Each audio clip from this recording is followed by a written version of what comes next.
হযরত আবু বকর সিদ্দিক রাদিয়াল্লাহু তাআলা আনহু বলতেছেন, ইয়া রাসূলুল্লাহ, আল্লাহ তাআলার কথা এত সুন্দর, আল্লাহ তাআলার বাণী এত সুন্দর।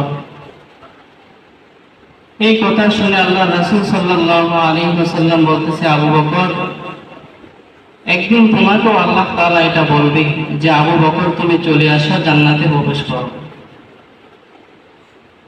তো আজকে আমার আলোচ্য বিষয় হলো নফস সম্পর্কে,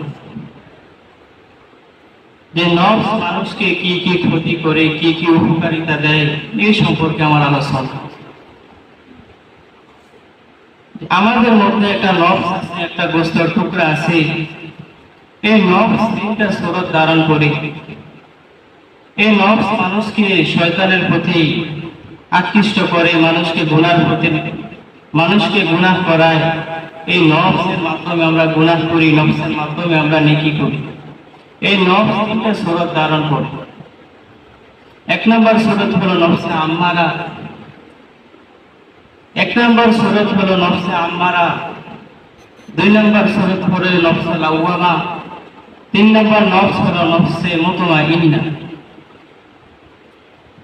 এক নম্বর সুরত হলো নফসে আম্মারা। নফসে আম্মারা যার মধ্যে থাকবে সে শুধু গুনাহ করবে, গুনাহ করবে। নফসের আম্মারার কাজ হলো গুনাহ করা, শুধু গুনাহ করবে। নফসে লাওয়ামা যার মধ্যে থাকবে তার মধ্যে নেকি করতে ভালো লাগবে, নামাজ পড়তে ভালো লাগবে, ইবাদত করতে ভালো লাগবে। নফসে মুতমাইন্না যার মধ্যে থাকবে তার মধ্যে যদি কোনো গুনাহ হয়ে যায়, কোনো ইবাদত ছুটে যায়, তার মধ্যে এরকম পেরেশানি চলে আসে যে হায়, আজকে আমার দ্বারা ফজরের নামাজ ছুটে গেল, আমার দ্বারা আজকে মাগরিবের নামাজ ছুটে গেল। যার মধ্যে নফসে মুতমাইন্না থাকবে তার মধ্যে এরকম আমল ছুটে গেলে পেরেশানি চলে আসে। তো আল্লাহ পাক রব্বুল আলামিন বলেন, তোমাদের মধ্যে আমি একটা জিনিস দিয়েছি, নফস, নফস নামে একটা জিনিস দিয়েছি। এই নফস তোমাদেরকে ধোঁকা দিবে, এই নফস থেকে তোমরা বেঁচে থাকতে হবে। হযরত আশরাফ আলী থানভী রাহমাতুল্লাহ আলাইহি বলেন যে দিল্লি শহরের মধ্যে হযরত নিজামউদ্দিন আউলিয়া রাহমাতুল্লাহ আলাইহি দিল্লির মানুষকে নিয়মিত তালিম দিতেন। দিল্লির মানুষের সামনে উনি নসিহত করতেন। তো উনি কখনো কখনো জিকির আজকার করতেন, জিকির করতে করতে উনি বেহুশ হয়ে পড়ে যাইতেন। উনি যখন বেহুশ হয়ে পড়ে যাইতেন, মুরিদগণ তখন পেরেশানি হয়ে যাইত। তো একদিন তাদের কাছে খবর আসলো যে দিল্লি শহরে একজন হিন্দু সাধু আছে। ওই হিন্দু সাধু যার দিকে নজর দেয়, যার দিকে তাকায়, উনি সঙ্গে সঙ্গে সুস্থ হয়ে যায়। তো হযরত নিজামউদ্দিন আউলিয়া রাহমাতুল্লাহ আলাইহি খাদেমরা ওনাকে বলতেছেন, হে নিজামউদ্দিন আউলিয়া, আপনি যদি অনুমতি দেন তাহলে আপনি আবার যখন অসুস্থ হয়ে যাবেন আমরা আপনাকে ওই সাধুর কাছে নিয়ে যাব।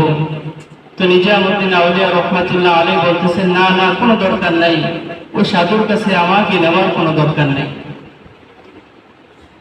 তো কয়েকদিন যাওয়ার পর হযরত নিজামউদ্দিন আউলিয়া রাহমাতুল্লাহ আলাইহি এরকম জিকির করলেন যে উনি বেহুশ হয়ে পড়ে রয়েছেন। 2 দিন 3 দিন যাইতেছে, ওনার হুঁশ আসতেছে না। খাদেমরা ওনার এই কষ্ট দেখে আর সহ্য করতে পারতেছেন না। তৃতীয় দিন যখন হয়ে গেল, ওনার চোখ খুলে না। তো ওনার খাদেম ওনাকে নিয়ে গেলেন ওই সাধুর বাড়িতে। সাধুর বাড়িতে নেওয়ার পর সাধু যখন শুনছে ওনার বাড়িতে একজন আল্লাহর ওলির আগমন হয়েছে, নিজামউদ্দিন আউলিয়া রাহমাতুল্লাহ আলাইহি ওনার বাড়িতে আসছে, উনি সঙ্গে সঙ্গে ওনার সমস্ত কাজ রেখে নিজামউদ্দিন আউলিয়া রাহমাতুল্লাহ আলাইহির সামনে চলে আসলেন। এবং যখন ওনার দিকে একটা নজর করলেন, ওনার সঙ্গে সঙ্গে জ্ঞান ফিরে আসলো।